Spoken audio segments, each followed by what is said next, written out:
RSCIT 6 अक्टूबर 2024 exam paper ABCD all series answer की अमन computer education YouTube channel पर।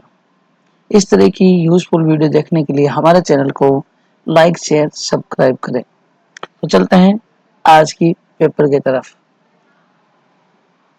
RSCT exam के सभी students का हमारे चैनल पे स्वागत है। आप सभी हमारे YouTube चैनल से अपने पेपर का मिलान करके अपना मूल्यांकन कर सकते हैं। तो चलिए करते हैं शुरू।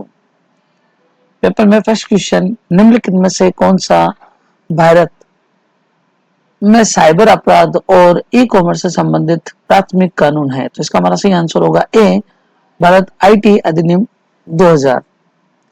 क्वेश्चन नंबर चलते हैं 2 की तरफ। आप निम्न का उपयोग करके कंप्यूटर से सोशल मीडिया का उपयोग कर सकते हैं। तो इसका हमारा सही आंसर होगा सी, फेसबुक, इंस्टाग्राम, ट्विटर इत्यादि। क्वेश्चन नंबर 3, किसी फाइल को CD से हार्ड डिस्क पर कॉपी करना और फिर हार्ड डिस्क पर कॉपी खोलना क्यों बेहतर है? इसका हमारा सही आंसर होगा डी, हार्ड डिस्क को पढ़ना अधिक तेज और सुरक्षित है। चलते हैं क्वेश्चन नंबर 4, डिजिटल फोटोग्राफ छवि बनाने के लिए बिंदुओं को हम क्या कहते हैं? तो ये हमारे अमन कंप्यूटर एजुकेशन के क्लास का क्वेश्चन आ गया है। तो सही आंसर है हमारा ए, पिक्सल।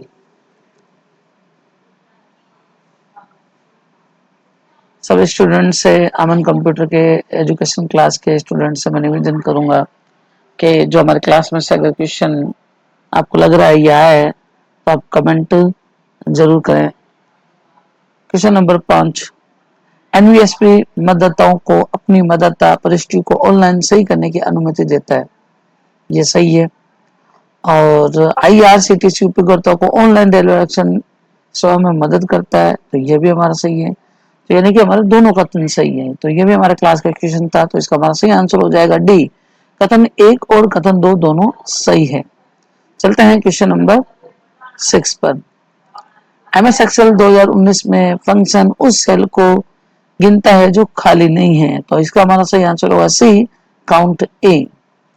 क्वेश्चन नंबर 7, सेल की रेंज के लिए सेल रेफरेंस सेल B1 से प्रारंभ होकर कॉलम G तक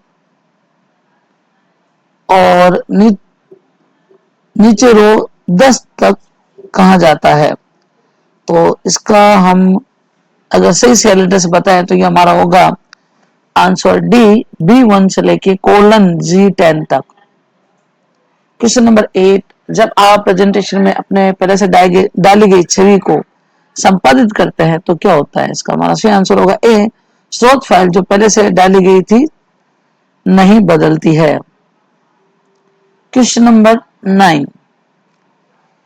स्प्रेडशीट बनाने के लिए मुख्य रूप से निम्नलिखित एप्लीकेशन का उपयोग किया जाता है।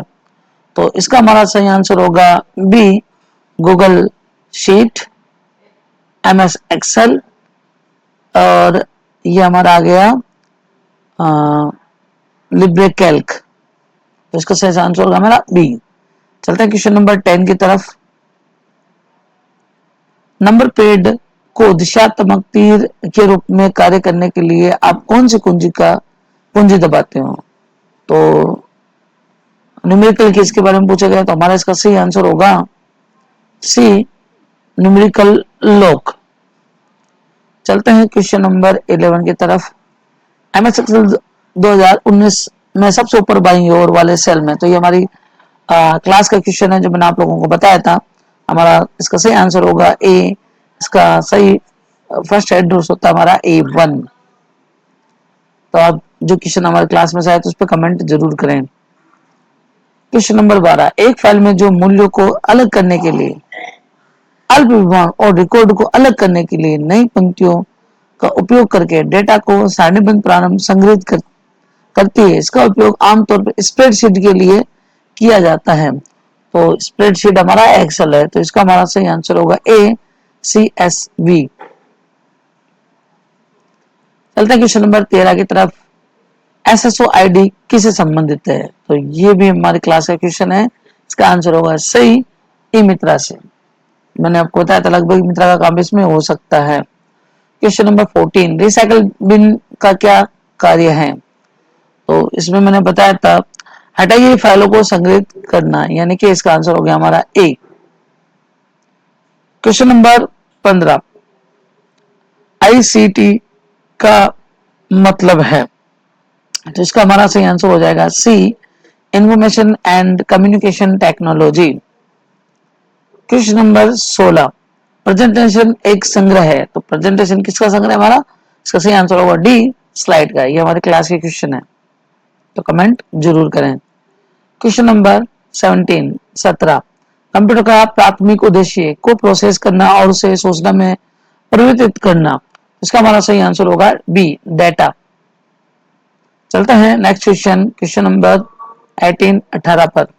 एक इम्पैक्ट प्रिंटर है और एक नॉन इम्पैक्ट प्रिंटर। तो ये भी मैंने आपको इम्पैक्ट और नॉन इम्पैक्ट प्रिंटर के बारे में बताया था। तो इसका हमारा सही आंसर होगा ए, डॉट मैट्रिक प्रिंटर और इंकजेट प्रिंटर।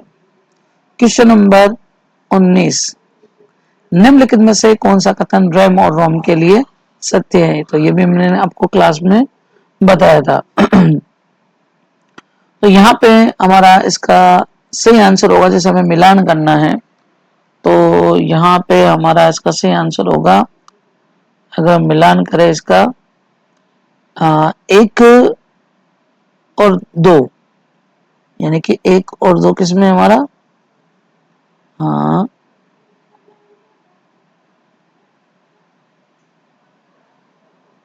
1, 2 और 4।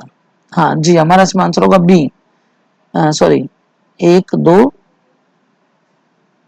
और सॉरी, इसमें हमारा सही आंसर होगा B, second, third and fourth. Sorry, इसका हमारा सही आंसर होगा second, third and fourth. B answer है इसका हमारा। चलते हैं क्वेश्चन नंबर 20 पे। एक प्रणाली है जिसे इलेक्ट्रॉनिक संगीत वाद्य यंत्रों से सूचना प्रसारित करने के लिए डिजाइन किया गया है। तो इसका हमारा आंसर होगा बी, यहाँ पे आएगा मिडी। ये थोड़ा सा हमारे आउट क्लास में से आ गया क्वेश्चन। नेक्स्ट चलते हैं क्वेश्चन नंबर 21, का उपयोग जानकारी एकत्रित करने के लिए विश्लेषण सर्वेक्षण बनाने के लिए किया जाता है। इसका हमारा सही आंसर होगा B, Google form. Question number 22, निम्नलिखित में से कौन सा इनपुट डिवाइस का उदाहरण है? ये हमारी क्लास का क्वेश्चन है। तो देखिए प्रिंटर, CRT मॉनिटर, स्पीकर, ये सब हमारे आउटपुट हो गए। तो हमारा इनपुट हो गया OCR, ऑप्टिकल कैरेक्टर रिकॉग्निशन, जो डॉक्यूमेंट को स्कैन करता है। ये हमारे क्लास का क्वेश्चन हो गया, कमेंट जरूर करें। क्वेश्चन नंबर 23, विंडो 11 में वह क्षेत्र जिसमें पृष्ठभूमि, चित्र, वॉलपेपर, आइकन और टास्क बार शामिल है। तो ये हमारी क्लास का क्वेश्चन है, कमेंट जरूर करें। यानी कि इसका सही आंसर हो गया हमारा C, desktop. Question number 24, MS word 2019 में टैब में होम, इंसर्ट, लेआउट, रेफरेंस आदि जो ये टैब बार होती है, तो इससे मिलके हमारे जो ऑप्शन बनते हैं वो कहलाते हैं हमारा आंसर बी, रिबिन। तो जो क्वेश्चन आपको हमारे क्लास में मिल रहे हैं उस पर आप कमेंट जरूर करें।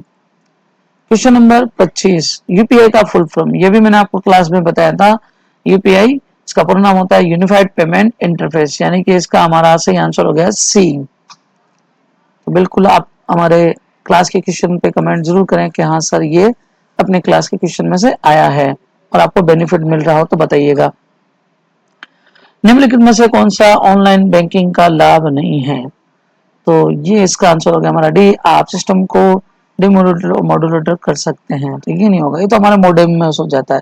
तो बाकी जो है हमारे बैंकिंग की सुविधाएं होती है, बट ये नहीं होता है। नेक्स्ट क्वेश्चन चलते हैं अपन 27 पे। ये भी लगभग हमारे क्लास का क्वेश्चन है। ऑनलाइन शॉपिंग करना मैंने बताया था आपको ई कॉमर्स कहलाता है। तो इसका हमारा आंसर हो जाएगा डी, 1R, यानी B2C सर्विस हमारी हो जाएगी अमेजोन, और सेकंड हमारी QB2B हो जाएगी इंडियन alibaba.com, और थर्ड हमारा हो जाएगा P से, यानी कि C2C कस्टमर टू कस्टमर हो जाएगा P, eBay। तो हमारा सही आंसर होगा डी, फर्स्ट का R, सेकंड का Q एंड थर्ड का P। नेक्स्ट चलते हैं क्वेश्चन नंबर 28।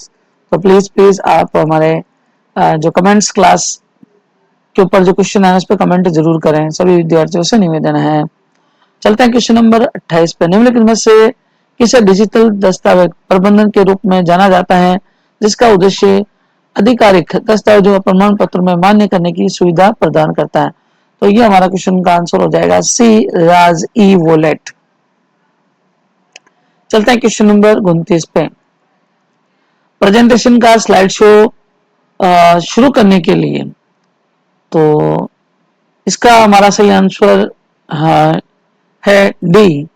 ये तो विकल्प ए का विकल्प या बी का, क्योंकि ये हम स्लाइड शो में जाके भी कर सकते हैं और F5 दबा के, तो इसलिए हमारा आंसर हो जाएगा डी। ये हमारी क्लास के क्वेश्चन में से पड़ा है। यस और नो कमेंट करके बताइएगा। Question number 30। निम्नलिखित में से बैंकिंग उद्योग द्वारा बड़ी मात्रा में चेक को संभालने के लिए किसका उपयोग किया जाता है? तो ये भी हमारी क्लास का ही क्वेश्चन है। बैंक को चेक करने के लिए मैंने आपको बताया था MICR, magnet ink character recognition, यानी कि इसका आंसर हो गया हमारा बी। चलता है क्वेश्चन नंबर 31 की तरफ। भंडारण क्षमता के आरोही क्रम के अनुसार सही विकल्प चुने। ये भी मैंने आपको क्लास में पढ़ाया था, अगर आपको याद है तो कमेंट जरूर करें। CD, DVD, ब्लू डिस्क के बारे में मैंने आपको बताया था।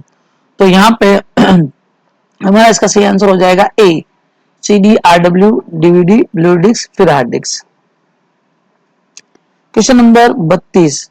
टॉगल कीजिए के संबंध में सबसे उपयुक्त विकल्प का चयन कीजिए। तो ये भी हमारी क्लास का क्वेश्चन है, तो प्लीज आप कमेंट जरूर करें। मैंने आपको बताया था कि कीबोर्ड में 3 टॉगल की जो होती है, कैप्स लॉक, नम लॉक और स्क्रॉल लॉक, यानी कि इसका उत्तर हो गया हमारा डी। ये सभी टॉगल कीज की है। तो आप अगर हमारे क्लास के से संतुष्ट हो, हमारे क्लास में क्वेश्चन आए हैं, ताकि सभी स्टूडेंटों को भी पता चले कि अपनी क्लास में से किस तरह क्वेश्चन पढ़ते हैं, ताकि वो हमारी क्लास को ज्वाइन करें, और आप कमेंट जरूर करें। चलते हैं क्वेश्चन नंबर 33। किसी दस्तावेज में हेडर फुटर को जोड़ने का मुख्य उद्देश्य क्या है? तो इसका हमारा सही आंसर होगा बी, पृष्ठ के आरंभ और अंत को चिन्हित करने के लिए। तो ये भी मैंने आपको क्लास में बताया था, हेडर और फुटर क्या होता है। पेज के ऊपर और नीचे, तो आरंभ और एंड में दस्तावेज को चिन्हित करने के लिए इसका उपयोग किया जाता है। चलते हैं क्वेश्चन नंबर 34 की तरफ। सर्च इंजन द्वारा प्रबंधित प्रक्रियाएं। तो सर्च इंजन के बारे में मैंने आपको बताया था, तो इसका हमारा सही आंसर है वेब क्रॉलिंग, इंडेक्सिंग और सर्चिंग करना। लास्ट एंड फाइनल क्वेश्चन पे चलते हैं, देखते हैं क्लास का है कि नहीं है। निम्नलिखित में से कौन यूआरएल का यूनिफॉर्म रिसोर्स लोकेटर, पूरी वेबसाइट का एड्रेस को कहते हैं? तो ये दे रखा है, मैं प्रोटोकॉल प्रतिनिधित्व कौन करता है, तो इसमें प्रोटोकॉल कौन है पूछ रहा है। तो मैंने आपको बताया था कि वेबसाइट के फर्स्ट में HTTP नाम आता है, इसका पूरा नाम हाइपरटेक्स्ट ट्रांसफर प्रोटोकॉल सिक्योर है। तो ये भी हमारे क्लास का क्वेश्चन है, आप लोगों ने अगर पढ़ा है तो इसका सही आंसर हमारा होगा डी। तो प्लीज हमारे जो भी पेपर में से क्वेश्चन है उस पर कमेंट जरूर करें। तो आप सभी स्टूडेंट अपने पेपर का मिलान करके अपने नाम से हमें कमेंट जरूर करें कि आपके कितने क्वेश्चन सही हो रहे हैं और आप कितने क्वेश्चनों से पास हो रहे हैं। तो थैंक यू वेरी मच हमारे वीडियो और चैनल को देखने के लिए, और इस तरह से हमारे क्लास में आप ज्वाइन रहिए, और हमारे चैनल को लाइक, शेयर और सब्सक्राइब जरूर करें। Thank you very much.